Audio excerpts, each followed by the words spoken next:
नमस्कार। महाभारत की महान गाथा के छठे भाग में आपका स्वागत है। पिछले भाग में आपने सुना वेद व्यास, धृतराष्ट्र और पांडु की कथा। आज की कथा है उस पीढ़ी के जन्म की जिसने आगे चलकर पूरे इतिहास की दिशा बदल दी। ये कथा है पांडवों और कौरवों के जन्म की। हस्तिनापुर में धृतराष्ट्र कार्यवाहक राजा के रूप में शासन कर रहे थे। उनकी पत्नी महारानी गांधारी अपने कठोर व्रत के कारण सदा नेत्रों पर पट्टी बांधे रहती थीं। गांधारी ने अनेक वर्षों तक तप और संयम से संतान की कामना की। लंबे समय के बाद गांधारी गर्भवती हुईं। ये समाचार पूरे हस्तिनापुर के लिए आशा का संदेश था। परंतु गर्भधारण का समय असामान्य रूप से बहुत लंबा हो गया। अंततः गांधारी ने एक मांसपिंड को जन्म दिया। ये दृश्य देखकर सभी स्तब्ध रह गए। तब महर्षि वेदव्यास को पुनः बुलाया गया। वेदव्यास ने उस मांसपिंड को 100 भागों में विभाजित किया। प्रत्येक भाग को घड़े में रखकर औषधियों से सुरक्षित किया गया। समय के साथ उन घड़ों से 100 पुत्रों का जन्म हुआ। इन्हीं 100 पुत्रों में से सबसे बड़ा था दुर्योधन।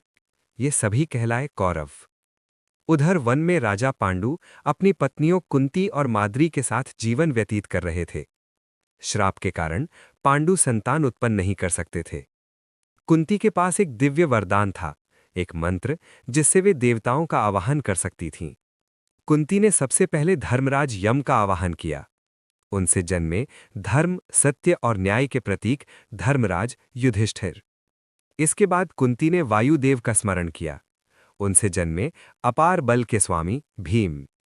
तीसरी बार कुंती ने इंद्रदेव का आवाहन किया। उनसे जन्मे महान धनुर्धर अर्जुन। कुंती ने ये मंत्र माद्री को सौंप दिया।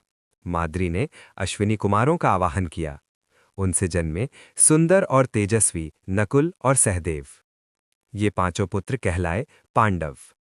एक ओर हस्तिनापुर में 100 कौरव और दूसरी ओर वन में 5 पांडव।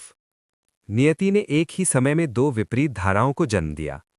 यहीं से आरंभ होती है वो कथा जो आगे चलकर धर्म और अधर्म के महासंग्राम में बदल जाएगी। अगले भाग में हम सुनेंगे पांडु की मृत्यु और पांडवों की हस्तिनापुर वापसी की कथा। अगले भाग तक के लिए आपसे विदा लेता हूं। धन्यवाद।